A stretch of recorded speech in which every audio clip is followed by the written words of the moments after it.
Saludamos ya a Enrique Zamácola, director de renta variable en Link Securities. Don Enrique, ¿qué tal? ¿Cómo está? Buenas tardes. Hola, buenas tardes. El miedo está ahora en la recesión. Otra jornada de fuertes pérdidas, importantes caídas ya. El DAX Xetra ya casi pierde, por ejemplo, aquí en Europa un 3%. ¿Qué pasa? Bueno, pues un poco lo que veníamos hablando a lo largo de los últimos tiempos, ¿no?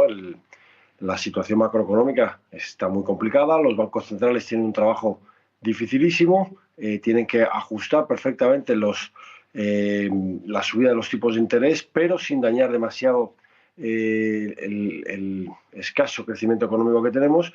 Y bueno, pues esto es muy difícil, ¿no? Y lo que vemos es que los mercados tenemos una sesión de rebote y 3 de caídas. Creo que es una tónica que vamos a mantener al menos en el corto plazo y al menos hasta que no se vislumbre un poco que la inflación comienza a detenerse. Es verdad que ya en los niveles en los que estamos y y aunque tan solo sea por efecto base, bueno, pues la inflación va a tender a ir poco a poco recortando, pero hace falta verlo y hace falta que esto se vaya demostrando.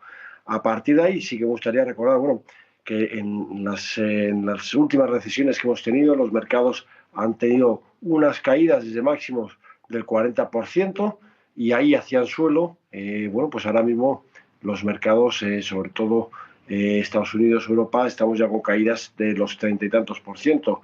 No debemos estar muy lejos, creemos nosotros. Creo que ahora mismo también existe, bueno, pues el índice de sobreventa es muy elevado, pero hay que recordar que el famoso dicho americano, que comprar en estas caídas es como intentar coger un cuchillo cuando está cayendo. Lo puedes coger por el mango, salir muy bien y te obtener un resultado muy bueno, pero hay que ser prudentes porque nos podemos cortar los dedos, ¿no?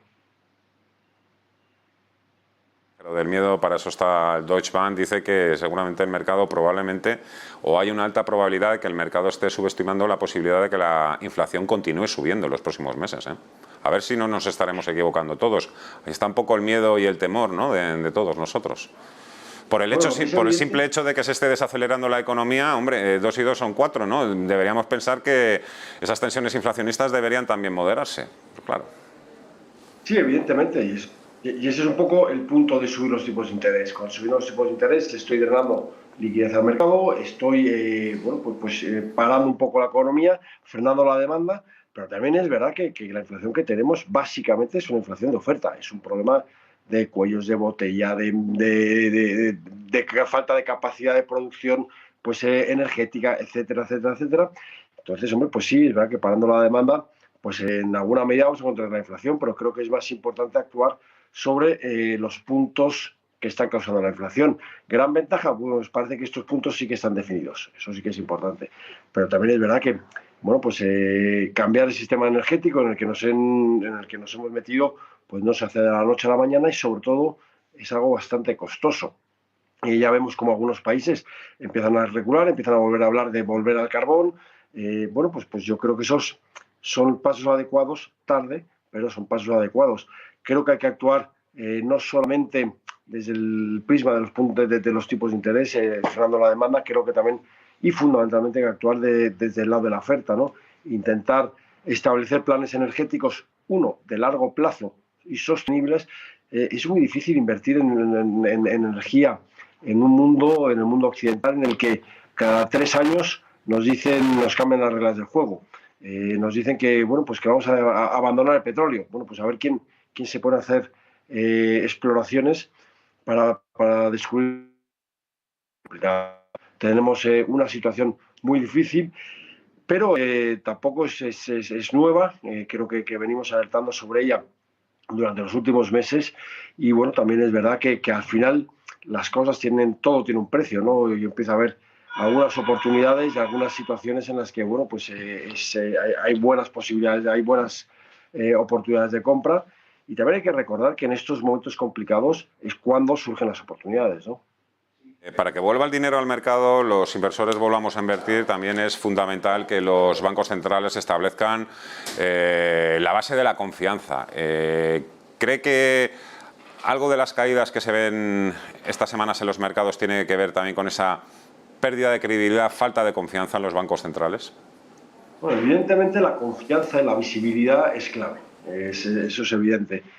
También es evidente que la posición de los bancos centrales es francamente complicada, es muy, muy difícil y no sabemos muy bien cómo pueden actuar, ¿no? Están actuando un poco, me da la impresión que van detrás de los acontecimientos y que no es fácil. No creo que sea tanto una pérdida de confianza en los bancos centrales como una pérdida de confianza en la capacidad de afectar, en la capacidad de actuar sobre la inflación, como comentaba anteriormente, ya que el origen no es tanto de demanda como más de oferta. Yo creo que quizá ahí es donde hay que buscar un poco más eh, la dificultad o la pérdida de confianza que están teniendo los inversores con los bancos centrales. Eh, de vuelta al tema de la transición energética, me viene muy bien que haya hablado usted de este asunto, porque ayer mismo leía también que un think tank asociado a BlackRock, la mayor gestora del mundo, decía que aconsejaba invertir además fuertemente en empresas altamente contaminantes. Eso sí, añadía también que con planes creíbles para esa transición hacia las emisiones cero, pero es un cambio un poco de paradigma, ¿no? Un poco la vuelta a lo básico. Estamos viendo un poco también mucho de eso. Sí, evidentemente, es que, bueno, y Fernando, creo que lo hemos comentado en varias ocasiones, un poco la política que han llevado los gobiernos occidentales, la política energética, nos hemos pegado un tiro en el pie, ¿no? Nos hemos puesto en manos de terceros, hemos dejado, bueno, pues nos hemos dejado llevar por el buenismo verde, que es verdad que el ecologismo es un momento que tiene que estar y que tiene que seguir y que es fundamental, y que es verdad que tenemos que tener todos una gran conciencia ecológica, es absolutamente cierto, pero no es menos cierto que esto no podemos hacerlo deslocalizando la contaminación, porque al final la contaminación eso es un fenómeno global y lo que no podemos hacer es contra la economía, porque lo que se ha demostrado históricamente es que al final los poderes económicos son los que vencen, son los que mueven las cosas, ¿no? Entonces, creo que de esto nos hemos olvidado, creo que nos hemos ido a una dependencia energética y a una generación energética que no tiene demasiado sentido económico, y eso quizá es donde debamos trabajar y donde vamos a hacer hincapié. Evidentemente, y estoy de acuerdo, hay que volver a un paradigma de procesos energéticos reales, que sean consecuentes, pero bueno, evidentemente, como comentaba y vuelvo a insistir, creo que el mundo ecológico, la conciencia ecológica ha venido para quedarse, y además es importante que así sea y es fundamental. Tenemos que cuidar el planeta entre todos. Todos tenemos que tener una gran conciencia ecológica, tenemos que tener planes para ir no tanto ya a emisiones cero, sino a emisiones sostenibles, a un mundo sostenible. Y eso parte, pues, desde empezando por educar a los consumidores que el usar y tirar, bueno, pues que no es sostenible, y desde ahí en adelante todo lo que queramos, ¿no? Hablemos, si le parece, también de empresas. El hecho de que ayer se conociese que Grifols podría estar negociando una ampliación de capital por el 20% de su capital, 2.000 millones, fue una sorpresa tan negativa como inesperada. Dentro del IBEX 35 sabemos que a lo largo de los últimos años también ha habido compañías que han ido haciendo los deberes, han ido reduciendo su nivel de apalancamiento, pero seguimos leyendo o escuchando que el IBEX 35 es un índice altamente endeudado y que eso lo convierte también en un índice de mayor riesgo. Vamos a ver, en primer lugar, yo creo que el problema de Grifols está siendo más un problema de comunicación que un problema per se. Yo creo que es bueno que reduzcan su endeudamiento. Han realizado un programa muy agresivo de compras, de crecimiento inorgánico, y ha llevado a la compañía a unos niveles de apalancamiento no tan deseables. Creo que si hubieran comunicado bien y si hubieran expresado bien bueno, pues esta intención, creo que el comportamiento hubiera sido totalmente diferente, pero es que en Grifols vemos un día sí y un día no, noticias, filtraciones, rumores, etcétera, etcétera. Yo creo que tienen que hacer un claro ejercicio de autocrítica en la comunicación, no solamente en la gestión, también en la comunicación. Y al final, bueno, pues los inversores nos cansamos de estar en compañías en las que vemos este tipo de noticias un día sí, un día también, y al final, bueno, pues es un campo abonado para los especuladores y para los operadores de más corto plazo, lo cual no es ni bueno ni malo, sino simplemente hay que ser consciente del accionariado que tenemos. Y eso, bueno, pues después vienen las lamentaciones. Con respecto al IBEX 35, es verdad que por su composición, en el que tenemos bancos, tenemos utilities por definición, un elevado importe de deuda, bueno, pues es un índice que puede estar más endeudado de lo que pueden ser otros índices europeos.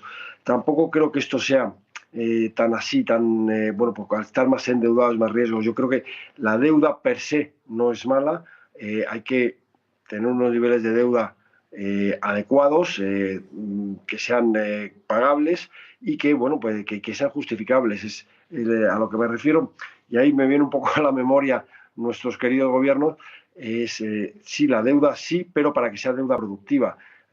No tiene nada que ver endeudarnos para dar un talón a los jóvenes para ir al cine que para montar una compañía o que para comprar una casa. El endeudamiento per se no creo que sea malo, creo que es bueno, creo que es importante tener unos niveles sanos de endeudamiento, pero sobre todo es qué vamos a hacer con ese endeudamiento, ¿no? El endeudamiento y el gasto. El gasto tampoco es malo, pero hay que gastar bien, evidentemente. Exactamente. A eso me refería cuando Sí. hablamos de nuestros queridos gobiernos. El hecho de que la inflación continúe subiendo, se esté desacelerando ya el crecimiento, cambia la forma de invertir en su casa, el insecurities. Lo digo porque, si no recuerdo mal, las últimas semanas que hablábamos, ustedes estaban muy posicionados en compañías con un claro sesgo defensivo y cíclico. No sé si ahora ese cíclico habría que ir poniéndole el prefijo anticíclicas. Bueno, nosotros seguimos manteniendo un perfil sobre todo conservador, sobre todo prudente, ¿no? Creemos que va a venir un invierno muy complicado, pero también creo que se están generando algunas oportunidades interesantes. Cuando nosotros apuntábamos a compañías cíclicas, básicamente nos referíamos a compañías que tengan capacidad de trasladar el incremento de precios, estamos hablando de materias primas principalmente, los incrementos de sus costes eran compañías que fueran capaces de trasladar sus incrementos en costes a sus precios, ¿no? Nosotros seguimos apostando por este tipo de compañías. Creemos que Acerinox, por ejemplo, está haciendo un año espectacular. Vemos cómo, bueno, pues ha tenido rumores de fusión o de OPA por parte de Aperam. Bueno, pues creemos que los precios, cuando empieza a haber ese tipo de ruido o de intenciones, es porque la compañía está objetivamente barata. Creo que dentro de todo el ruido que hay en estos mercados bajistas, y más en Europa que en Estados Unidos, donde quizás se separa mucho mejor, vemos como compañías, cuando el mercado hace mínimos, vemos compañías haciendo máximos. En España y en Europa vemos cómo eso es mucho más difícil, ¿no?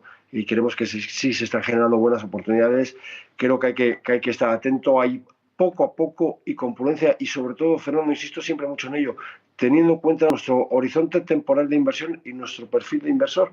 No podemos estar tener a un inversor de riesgo reducido, pues comprando compañías como ArcelorMittal, que puede ser una compañía que a mí personalmente me encanta, pero si tengo un perfil de riesgo determinado, la volatilidad me va a matar y me va a dar un infarto. No creo que sea adecuado para determinados inversores.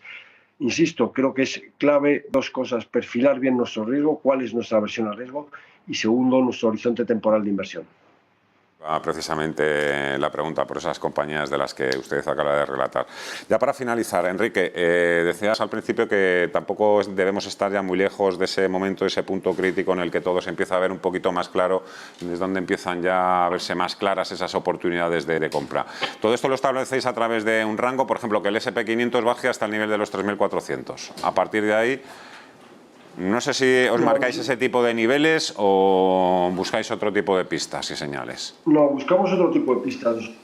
Bueno, sí es verdad que utilizamos aspectos técnicos a la hora de hacer nuestro análisis, pero básicamente tenemos una aproximación mucho más fundamental.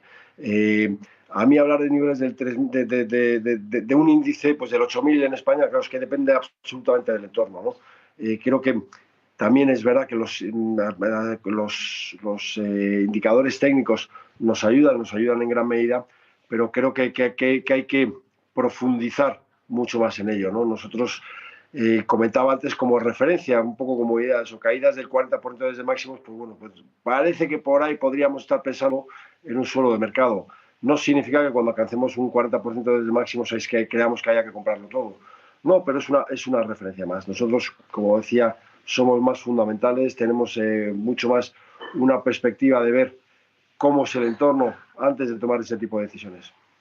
Bueno, decía yo que hay que mirar siempre hacia adelante, pero casi me dan patatús cuando me ha dicho usted un 40% desde máximos y el SP solo ha caído un 20%. No, ha caído un 20% en este año, Fernando, no es lo mismo. Bueno, desde su máximo histórico, el pasado 3 de enero.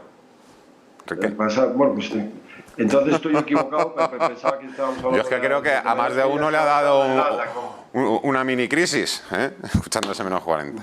Ha quedado ahora sí explicado. Enrique Zamacola, director de renta variable en Securities. Un placer. Muchas gracias. Un fuerte abrazo. Hasta la próxima. Un saludo. La 1:24. Ya se me ha pasado muy poquito. Tampoco debemos andar muy lejos de ese suelo. Hacemos una pausa y nada, es que me acaba de saltar aquí un mensajito de Juan Ramón Calida, que ya nos está esperando. Pues nada, ahora Juan Ramón, ahora mismo te damos paso a ti y a Jacobo Blanquer de Tresis, a vuelta de pausa. Hasta ahora.